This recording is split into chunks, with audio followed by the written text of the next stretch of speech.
In 1942, if you were a homesick American soldier on British soil, a service club was the place to be. Here, servicemen could let their hair down, socialise, and feel at home.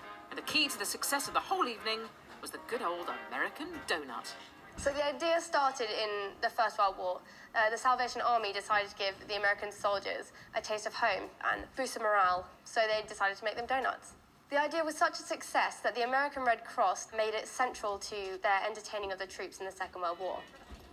Venues called service clubs were set up near US Army bases, and American girls known as donut dollies were hired to entertain the troops and serve up their favourite snack. They flirted with the men, they chatted to them, they provided an ear to listen to, and they earned this affectionate nickname. The service clubs were all about good, wholesome fun, and the donut dollies had to abide by a strict set of guidelines on how to behave. They always had to be happy, they had to be always well-groomed, they couldn't have a lazy no-makeup day, they had to be intelligent, they had to be good-looking. A lot of them were very well-educated and some of them had degrees. They had to be able to hold conversation and most of all be charming. The Dollies and their donuts were such a huge hit with the US troops that a way of reaching more army bases around Britain was needed.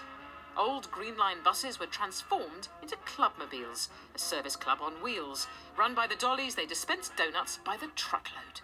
In June 1944, American forces were preparing to invade northern France, and alongside the tanks and armoured cars, another vehicle was being prepared to cope with the war-torn terrain of continental Europe. Nearly 100 2.5-ton troop carriers were converted into clubmobiles, and the donut dollies had to ready themselves to enter a war zone. The hostesses, they were given instructions into how to keep the trucks running, maintenance, in case they broke down.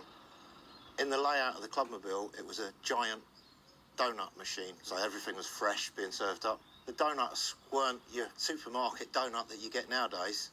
They were hand cut and thrown into a deep fat fryer. Sometimes they were a bit burnt, sometimes they were a bit undercooked. They weren't always round.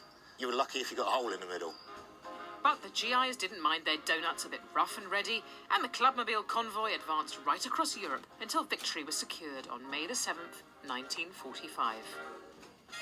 During World War II, the Red Cross purchased enough flour to make 1.6 billion donuts, eventually serving them at a rate of 400 per minute. These heroic donut dollies could be proud that they had well and truly won the battle for the hearts, minds and stomachs of the grateful American soldiers.